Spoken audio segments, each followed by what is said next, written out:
ನಮಸ್ಕಾರ, ನೀವು ನೋಡ್ತಾ ಇದ್ದೀರಾ ರಿಪಬ್ಲಿಕ್ ಕನ್ನಡ. ನಾನು ಅಶ್ವಿನಿ ದೇವಾಡಿಗ. ಮುಂದಿನ ಸುದ್ದಿಗಳನ್ನ ಕೊಡೋದಕ್ಕೆ ನನ್ನ ಕಲೀಗ ರಂಜಿತ್ ಶ್ರೀಯಾರ್ ಜಾಯಿನ್ ಆಗಿದ್ದಾರೆ. Over to Ranjith. Thank you Ashwini. ಇದು ಬಿಗ್ ಮಾರ್ನಿಂಗ್. ಬಿಗ್ ಮಾರ್ನಿಂಗ್ ನಲ್ಲಿ ಮೊದಲ ಸುದ್ದಿ ನೋಡೋಣ.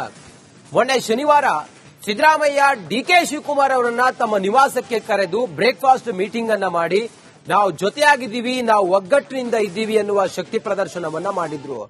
ಯಾವುದೇ ಗೊಂದಲ ಇಲ್ಲ ಅನ್ನೋ ರೀತಿಯಲ್ಲಿ ತಾವು ನಡೆದುಕೊಂಡಿದ್ರು ಇಬ್ಬರು ನಾಯಕರು. ಈಗ ಡಿಕೆ ಶಿವಕುಮಾರ್ ಸಿದ್ದರಾಮಯ್ಯ ಅವರನ್ನ ತಮ್ಮ ಸದಾಶಿವನಗರದ ಮನೆಗೆ ಬ್ರೇಕ್ಫಾಸ್ಟ್ ಮೀಟಿಂಗ್ಗೆ ಕರೆದಿದ್ದಾರೆ. ಎರಡನೇ ಸುತ್ತಿನ ಒಗ್ಗಟ್ಟಿನ ಮಂತ್ರಕ್ಕೆ ಸಿಎಂ ಹಾಗೆ ಡಿಸಿಎಂ ಈಗ ಮುಂದಾಗ್ತಾ ಇದ್ದಾರೆ.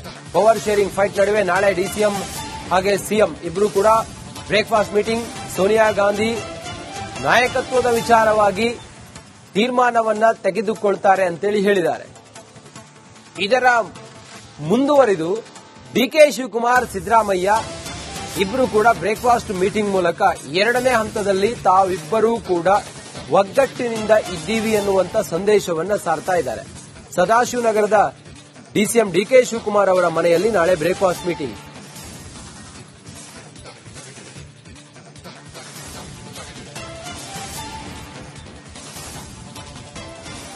ಡಿಕೆ ಶಿವಕುಮಾರ್ ಸಿದ್ದರಾಮಯ್ಯ ಅವರನ್ನ ತಮ್ಮ ಮನೆಗೆ ಬ್ರೇಕ್ಫಾಸ್ಟ್ಗೆ ಅಂತ ಕರೆದಿದ್ದಾರೆ. ಉಪಹಾರ ಕೂಟದಲ್ಲಿ ಡಿಸಿಎಂ ಡಿಕೆ ಶಿವಕುಮಾರ್ ಸಿದ್ದರಾಮಯ್ಯ ಅವರ ಜೊತೆಗೆ ಮಾತುಕತೆಯನ್ನು ಮಾಡ್ತಾರೆ. ಆ ಮೂಲಕ ಒಗ್ಗಟ್ಟನ್ನ ಪ್ರದರ್ಶನ ಮಾಡ್ತಾರೆ. ಸಿದ್ದರಾಮಯ್ಯ ಮೀಟಿಂಗ್ಗೆ ಕರೆದಾಗ ಡಿಕೆ ಶಿವಕುಮಾರ್ ಅವರನ್ನ ಹೈಕಮಾಂಡ್ ಹೇಗೆ ಏನ್ ಮಾಡುತ್ತೋ, ಯಾವ ಸಮಯಕ್ಕೆ ಏನ್ ಮಾಡುತ್ತೋ ನಾವು ಅದಕ್ಕೆ ಬದ್ಧರಿರೋಣ ಅನ್ನುವಂತ ನಿಲುವಿಗೆ ಬಂದಿದ್ರು. ಅದಾದ ನಂತರ ಸೋನಿಯಾ ಗಾಂಧಿ ಅವರು ಮೀಟಿಂಗ್ ಕೂಡ ಮಾಡಿದ್ರು. ಮೀಟಿಂಗ್ ಆಗಿ ಈಗ ಎರಡನೇ ಹಂತದ ಮಾತುಕತೆಗಾಗಿ ಡಿಕೆ ಶಿವಕುಮಾರ್ ಅವರು ಸಿದ್ದರಾಮಯ್ಯ ಅವರನ್ನ ಕರೆದಿದ್ದಾರೆ. ಸದಾಶಿವನಗರದ ತಮ್ಮ ನಿವಾಸದಲ್ಲೇ ಬ್ರೇಕ್ಫಾಸ್ಟ್ ಮೀಟಿಂಗ್ ಇರುತ್ತೆ. ನೀವೇ ನಿರ್ಧಾರ ಮಾಡಬೇಕು ಅಂತ ಹೇಳಿ ಎಐಸಿಸಿ ಅಧ್ಯಕ್ಷರು ಮಲ್ಲಿಕಾರ್ಜುನ ಖರ್ಗೆ ಅವರೆಲ್ಲ ಏನ್ ತೀರ್ಮಾನ ಮಾಡಿದ್ರಲ್ಲ ಸೋನಿಯಾ ಗಾಂಧಿ ಅವರಿಗೆ ಹೇಳಿ, ಇದಾದ ನಂತರ ನಾಳೆಗೆ ಸದಾಶಿವನಗರದಲ್ಲಿ ಡಿಕೆ ಶಿವಕುಮಾರ್ ಅವರ ಮನೆಯಲ್ಲಿ ಬ್ರೇಕ್ಫಾಸ್ಟ್ ಮೀಟಿಂಗ್. ಸಿಎಂ ಉಪಹಾರ ಆತಿಥ್ಯದ ಬೆನ್ನಲ್ಲೇ ಇದೀಗ ಡಿಸಿಎಂ ಸರದಿ.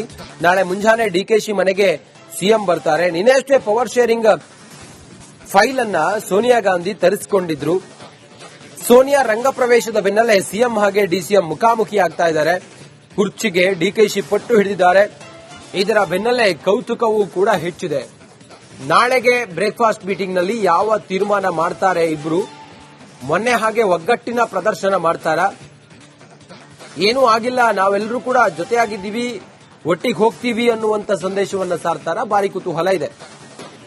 ಹೆಚ್ಚಿನ ಮಾಹಿತಿಯೊಂದಿಗೆ ನಮ್ಮ ಪ್ರತಿನಿಧಿ ಅಭಿಷೇಕ ನೇರ ಸಂಪರ್ಕದಲ್ಲಿದ್ದಾರೆ. ಅಭಿಷೇಕ, ಔತಣಕೂಟ ಮತ್ತೊಂದು ಎಲ್ಲ ಈ ಪವರ್ ಶೇರಿಂಗ್ ವಿಚಾರವಾಗಿ ನಾವು ಗಮನಿಸ್ತಾ ಇದ್ವಿ. ಮೊನ್ನೆ ಸಿಎಂ ಆತಿಥ್ಯ ವಹಿಸಿದ್ರು ಡಿಕೆ ಶಿವಕುಮಾರ್ಗೆ. ನಾಳೆಗೆ ಡಿಕೆ ಶಿವಕುಮಾರ್ ಸಿಎಂಗೆ ಆತಿಥ್ಯವನ್ನು ವಹಿಸ್ತಾ ಇದ್ದಾರೆ. ಏನಿದರ ಉದ್ದೇಶ ಏನು? ಸದ್ಯಕ್ಕೆ ರಾಜಕೀಯ ವಲಯದಲ್ಲಿ ಈಗ ಚರ್ಚೆಗಳು ಏನಾಗ್ತಾ ಇದ್ದಾವೆ? ಅಜೆಂಡಾ ಏನು? ಸಿದ್ದರಾಮಯ್ಯನವರು ಈ ಹೊತ್ತಿಗೆ ಅವರ ಮನಸ್ಥಿತಿ ಹೇಗಿದೆ? ಡಿಕೆ ಶಿವಕುಮಾರ್ ಅವರ ಮನಸ್ಥಿತಿ ಹೇಗಿದೆ? ಸದ್ಯಕ್ಕೆ ಏನ್ ವಿವರ ಇದೆ ನಿಮ್ಮ ಹತ್ರ?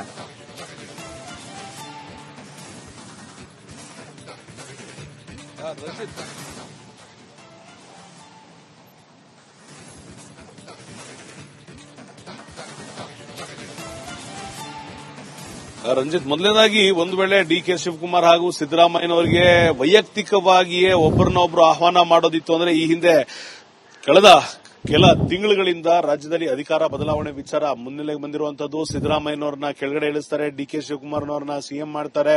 ಈ ಸಂದರ್ಭದಲ್ಲಿ ಎರಡು ಬಣಗಳಾಗಿದೆ. ಈ ಎರಡೂ ಬಣಗಳು ಬೇರೆ ಬೇರೆ ರೀತಿ ಆಪರೇಟ್ ಮಾಡ್ತಿದೆ. ಅಧಿಕಾರವನ್ನ ಉಳಿಸಿಕೊಳ್ಳೋ ಅನ್ನೋ ಒಂದು ಸುದ್ದಿಯನ್ನ ಕೇವಲ ಮಾಧ್ಯಮಗಳು ಮಾತ್ರ ಅಲ್ಲ, ಕಾಂಗ್ರೆಸ್ನ ಆಂತರಿಕ ವಲಯದಿಂದಲೂ ಬಂದಂತ ಮಾಹಿತಿಯಾಗಿತ್ತು. ಇಂಥ ಸಂದರ್ಭದಲ್ಲಿ ಈ ಬ್ರೇಕ್ಫಾಸ್ಟ್ ಮೀಟಿಂಗ್ ನ ಆಗಲೇ ಮಾಡಿದ್ರೆ ಪಕ್ಷಕ್ಕೆ ಆಗ್ತಿದ್ದಂತ ಮುಜುಗರವನ್ನ ಈ ಎರಡೂ ನಾಯಕರು ತಪ್ಪಿಸಬಹುದಾಗಿತ್ತು. ಆದ್ರೆ ಯಾವಾಗ ಡಿಕೆ ಶಿವಕುಮಾರ್ ಅವರ ಬಣದಲ್ಲಿರುವಂತಹ ಸಚಿವ ಶಾಸಕರು ಪದೇ ಪದೇ ದೆಹಲಿಗೆ ಹೋಗಿ ಬಂದ್ರು, ಯಾವಾಗ ಸಿದ್ದರಾಮಯ್ಯನವರ ಬೆಂಬಲಿಗರು ಸದಾಶಿವನಗರದ ನಿವಾಸದಲ್ಲಿ ಡಿನ್ನರ್ ಮೀಟಿಂಗ್ ಆಗಿರ್ಬೋದು, ಲಂಚ್ ಮೀಟಿಂಗ್ ಮಾಡಿದ್ರು, ಯಾವಾಗ ಹೈಕಮಾಂಡ್ ನೇರವಾಗಿ ಪ್ರಿಯಾಂಕ್ ಖರ್ಗೆ ಅವರ ಮುಖಾಂತರ ಒಂದಿಷ್ಟು ಮಾಹಿತಿಯನ್ನು ತೆಗೆದುಕೊಳ್ತು, ಯಾವಾಗ ಮಲ್ಲಿಕಾರ್ಜುನ ಖರ್ಗೆ ಅವರ ಮೂಲಕ ಮಾಹಿತಿಯನ್ನು ತೆಗೆದುಕೊಳ್ತು, ಈ ಸಂದರ್ಭದಲ್ಲಿ ಕೆ.ಸಿ. ವೇಣುಗೋಪಾಲ್ ರವರು, ಡಿ.ಕೆ. ಶಿವಕುಮಾರ್ ಹಾಗೂ ಸಿದ್ದರಾಮಯ್ಯನವರು ಇಬ್ಬರಿಗೂ ಕೂಡ ಕರೆ ಮಾಡಿ ಇಬ್ಬರೂ ಕೂಡ ರಾಜ್ಯಕ್ಕೆ ಒಂದು ಸಂದೇಶವನ್ನು ಕೊಡಬೇಕು. ವಿಪಕ್ಷಗಳಿಗೆ ನೀವು ಆಹಾರವಾಗಿ ಹೋಗಿದ್ದೀರಾ, ಈ ಕಾರಣದಿಂದ ಒಂದು ಸಂದೇಶವನ್ನು ಕೊಡಬೇಕು. ಇಲ್ಲವಾದ್ರೆ ಮುಂದೆ ಬರುವಂತಹ ಪಾಲಿಕೆಯ ಚುನಾವಣೆ ಇರಬಹುದು, 2028 ಚುನಾವಣೆ ಇರಬಹುದು, ಇದಕ್ಕೆ ಕಷ್ಟ ಆಗುತ್ತೆ. ಹಾಗೆ ದಕ್ಷಿಣ ರಾಜ್ಯಗಳಲ್ಲಿ ಅತ್ಯಂತ ದೊಡ್ಡ ರಾಜ್ಯ ಕರ್ನಾಟಕ,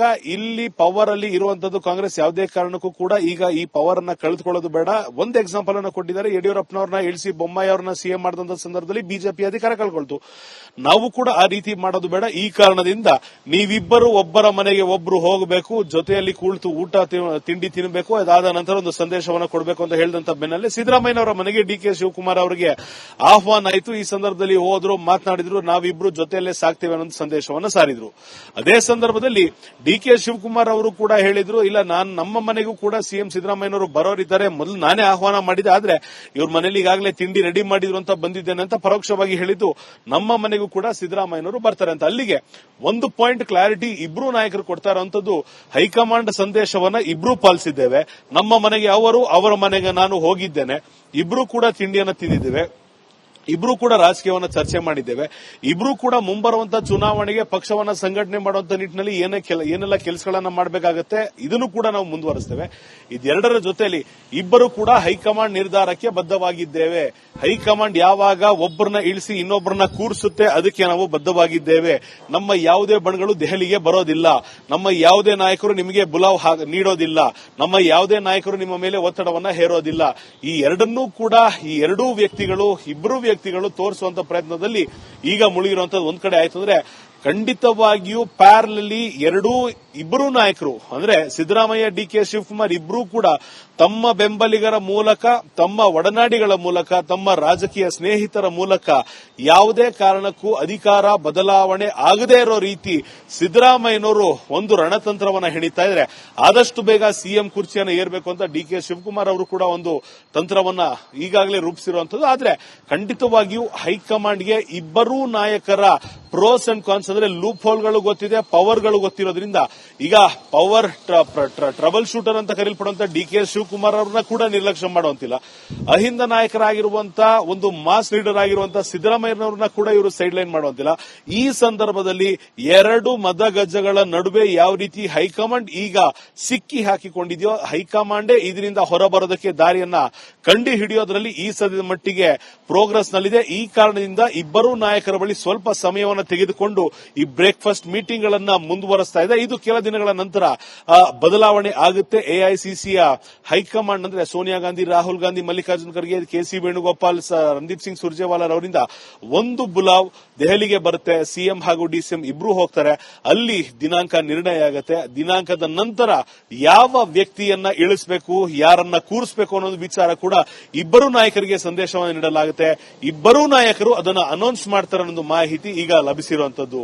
ರಂಜಿತ್, ಅಭಿಷೇಕ, ಮುಂಬರುವ ಚುನಾವಣೆಗೆ ಇದೇ ರೀತಿ ಕರ್ನಾಟಕದಲ್ಲಿ ಗೊಂದಲ ಮುಂದುವರೆದ್ರೆ ಅದು ಡ್ಯಾಮೇಜ್ ಆಗುತ್ತೆ ಅನ್ನೋ ಕಾರಣಕ್ಕೋಸ್ಕರ ಒಗ್ಗಟ್ಟಿನ ಪ್ರದರ್ಶನ ಮಾಡ್ತಾ ಇದ್ದಾರಾ, ಹೇಗೆ?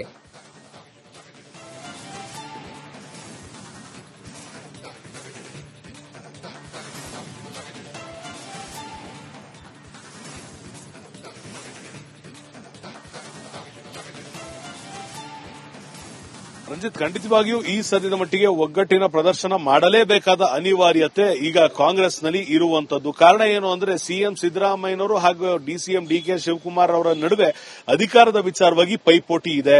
ಇದರ ಮೊದಲಿಂದಲೇ ಕೂಡ ಕಾಂಗ್ರೆಸ್ನ ಕಾರ್ಯಕರ್ತರು ಸುಮಾರು 30 ರಿಂದ 40 ವರ್ಷ ಪಾರ್ಟಿಯಲ್ಲಿದ್ರು ಕೂಡ ಬೋರ್ಡ್ ಮೆಂಬರ್ಗಳಿಗೆ ಅವಕಾಶವನ್ನ ಮಾಡಿಕೊಟ್ಟಿಲ್ಲ, ಯಾವುದೇ ಸ್ಥಾನಮಾನ ಕೊಟ್ಟಿಲ್ಲ ಅಂತ ಪಕ್ಷದ ಅಧ್ಯಕ್ಷ ಡಿ.ಕೆ. ಶಿವಕುಮಾರ್ ವಿರುದ್ಧ ಒಂದಿಷ್ಟು ಜನ ಜೊತೆಯಲ್ಲಿರುವವರೇ ಬೇಸರ ಹೊರ ಹಾಕಿದ್ರು. ಇದ್ರ ಜೊತೆಗೆ ಸಿದ್ದರಾಮಯ್ಯನವರು ಏನಿದ್ರು ಕೂಡ ಅವರ ಅಂದ್ರೆ ಸಮಾನ ಮನಸ್ಕ ಅಥವಾ ಒಂದು ಅವರ ಏಜ್ ಗ್ರೂಪ್ ನಲ್ಲಿರುವಂತಹ ಸಚಿವರಿಗೆ ಮಾತ್ರ ಬೆಂಬಲವಾಗಿ ನಿಂತ್ಕೊಂಡಿದ್ದಾರೆ, ಅಹಿಂದ ಸಮುದಾಯಕ್ಕೆ ಮಾತ್ರ ಬೆಂಬಲವನ್ನ ಕೊಡ್ತಿದ್ದಾರೆ ಅಂತ ಸಿದ್ದರಾಮಯ್ಯನವರ ಮೇಲೆ ಕೂಡ ಒಂದಿಷ್ಟು ಬೇಸರ ಇರುವಂತದ್ದು. ಬೇರೆ ಯಾವುದೋ ಪಕ್ಷದಿಂದ ಬಂದಂತ ವ್ಯಕ್ತಿಯನ್ನ 2 ಬಾರಿ ಮುಖ್ಯಮಂತ್ರಿ ಮಾಡಿರುವಂತಹ ಕಾಂಗ್ರೆಸ್ ಪಕ್ಷ 40 ವರ್ಷ ಪಕ್ಷದಲ್ಲೇ ದುಡಿದಿರುವಂತಹ ಡಿ.ಕೆ. ಶಿವಕುಮಾರ್ ಅವರಿಗೆ ಬೆಂಬಲವನ್ನ ಸೂಚಿಸಿಲ್ಲ ಅಂತ ಕೂಡ ಅಸಮಾಧಾನ ಇದೆ.